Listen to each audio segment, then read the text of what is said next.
अगर कोई मुझसे ज्यादा ताकतवर है तो सामने आए और मुझसे मुकाबला करे।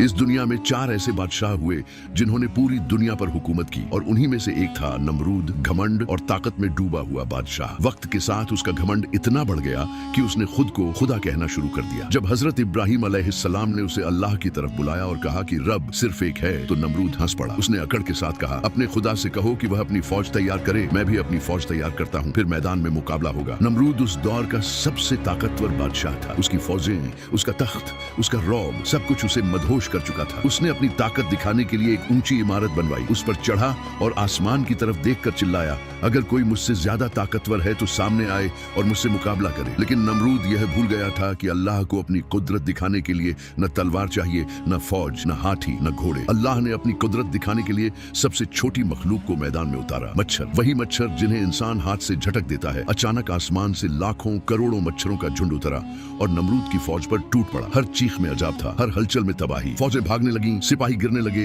और नमरूद बस यह मंजर देखता रह गया। लेकिन अजब यही नहीं रुका। एक मच्छर, जिसे रिवायत में लंगड़ा मच्छर कहा गया है, नमरूद की नाक के रास्ते उसके दिमाग तक पहुंच गया। जैसे ही उसने उसके दिमाग में डंक मारा, खुद को खुदा कहने वाला नमरूद कीड़े की तरह तड़पने लगा। वह दर्द से चीखने लगा और अपने लोगों से कहने लगा, मेरे सर पर जूते मारो, शायद दर्द कम हो जाए। लोग उसके सर पर जूते मारते रहे और वही जूते उसे कुछ पल की राहत देते थे। यहाँ तक कि वह दिन आ गया जब उसका भेजा बाहर निकल आया और उस झूठे खुदा नमरूद का अंत हो गया। उसका तख्त मिट्टी में मिल गया, उसका ताज बेकार हो गया और नमरूद इतिहास की रेत में दफन हो गया। क्योंकि जब इंसान खुदा बनने लगता है तो अल्लाह उसे याद दिलाता है कि वह सिर्फ मिट्टी है और अल्लाह हर चीज पर कादिर है। दोस्तों, क्या आप भी गैर मुसलमानों की तरह बिना लाइक सब्सक्राइब किए स्वाइप कर दोगे? तो लाइक सब्सक्राइब जरूर करें ताकि एक भी इबरतनाक इस्लामिक वाकया मिस ना हो। कमेंट में अल्लाह के प्यारे नाम लिखें, या रहमान या रहीम, और इस पैगाम को आगे पहुंचाएं।